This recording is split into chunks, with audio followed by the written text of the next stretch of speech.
Mike Tyson's journey in boxing was filled with glory from early stages when he claimed the title of the youngest heavyweight champion in history. With over 30 consecutive victories, he finally encountered a boxer who was not intimidated by the aggressive figure he represented in the ring. Welcome to a video where we will narrate the events of that astonishing morning when Tyson ceased to be invincible in the eyes of the world, and a fight that seemed lost from the first round. James "Buster" Douglas fell victim to the most potent weapon against a boxer, underestimation. Since the match began to be publicized, no one believed Douglas had a chance against the mighty Iron Mike in terms of strength, power, and necessary endurance to secure victory. Lack of faith was compounded by the tragic death of his mother due to a stroke on January 18th, just 23 days before the bout.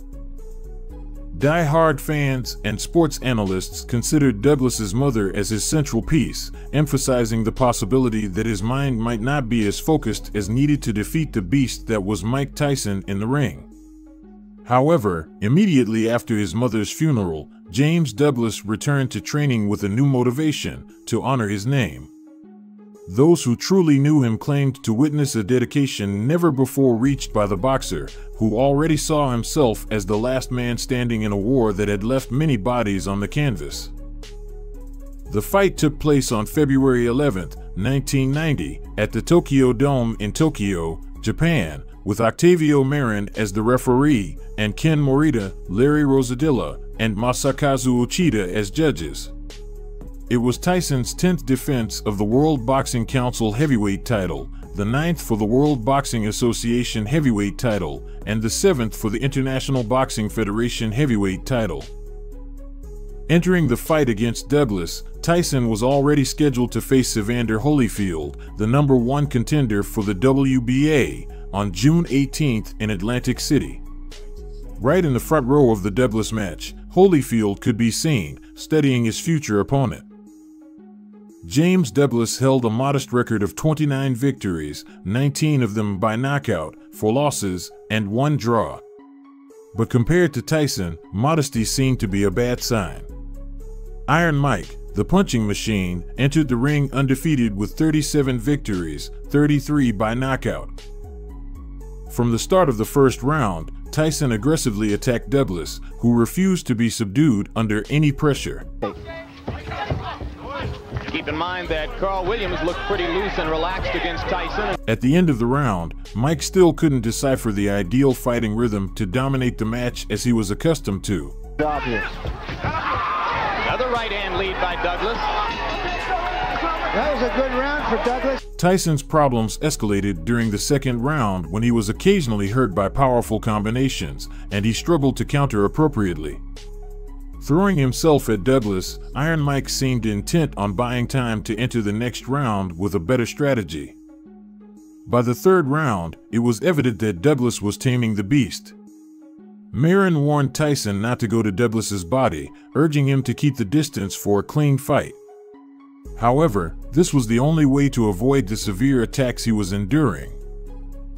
During the fourth round, Tyson didn't necessarily find himself in the eye of the storm. With a scattered offense and increasingly infrequent attacks, Buster seized every small opportunity to land a precise blow to Mike's head or upper body. Last 2 weeks, he's been bothered by respiratory, extremely close to his mother. Right hand by Douglas, right on Tyson's chin. In the midst of the break before the fifth round, a faint smile could be seen on Holyfield's face. Tyson's ongoing struggles fueled his hope of being the next to tame the wild animal perceived in Iron Mike in the ring. As the fifth round progressed, Tyson's left eye began to swell, but his corner did not have an inswell, a metal piece applied to reduce swelling, affecting the visibility of the still undefeated champion. Another right hand, and now Tyson seems to be wobbled. Mike is not throwing back. News is Buster Douglas always fights his best against the best opponents. The sixth and seventh rounds only served to further dampen Tyson's fighting spirit. Holyfield, sitting ringside, witnessed Tyson's rough patch, increasing his hope of being the next to tame the seemingly invincible Iron Mike. would be in an uproar right now. Here they are. Tyson's terrible punishment seemed to be nearing its end when, 10 seconds before the end of the 8th round, he knocked down Douglas, who fell backward to the canvas and struggled to get up while hearing the safety count sponsored by Marin. The action inside. And Tyson is holding on. Confident fighter now. You see how easily Douglas is done. Against the ropes, I've never seen. And there's a right hand uppercut, and down goes Douglas. And suddenly Tyson's joy after what could be the most unexpected and hopeful knockdown in history would be short-lived when Douglas regained control of the fight again in the 9th round. All of Iron Mike's aggressiveness, gained after the close of the previous round, was nullified by the determination of a rival who had no fear of his intimidation techniques.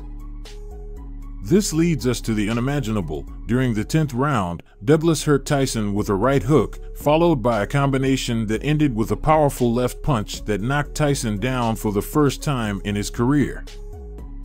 Tyson fell heavily on his back on the canvas, while everyone present went wild. that will finish things in. Oh, the uppercut. What an uppercut by Douglas, and down goes Tyson. Despite trying to get up during the safety count, his legs remained shaky, lacking the strength to carry the weight of his recently shattered pride. Thus, at 1 minute and 22 seconds of the 10th round, Tyson lost to James Douglas by knockout. Many argue that Mike Tyson was the only one who could defeat himself that night when he decided not to train as he should, acting as if he didn't care about the fight. According to some sources, reports from Tokyo were sufficient to question whether the Great Iron Mike was sabotaging his reign, described as slow after a sparring session, or being knocked down by a right hand weeks before the bout. It was also mentioned that Tyson had chosen cornermen who were not experienced enough. However, accepting these statements as true would be robbing James "Buster" Douglas of the credit for his knockout victory. If you've made it this far, we want to thank you and remind you that the best way to support our content is always by liking our videos and subscribing by activating the notification bell.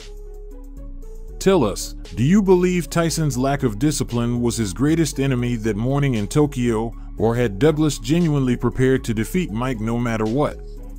We'll read your comments. Last 2 weeks, he's been bothered by respiratory, extremely close to his mother. Right hand by Douglas, right on Tyson's chin. The action inside. And Tyson is holding on. Confident fighter now. You see how easily Douglas is done. Against the ropes, I've never seen. And there's a right hand uppercut, and down goes Douglas. And suddenly We'll finish things in. Oh, the uppercut. What an uppercut by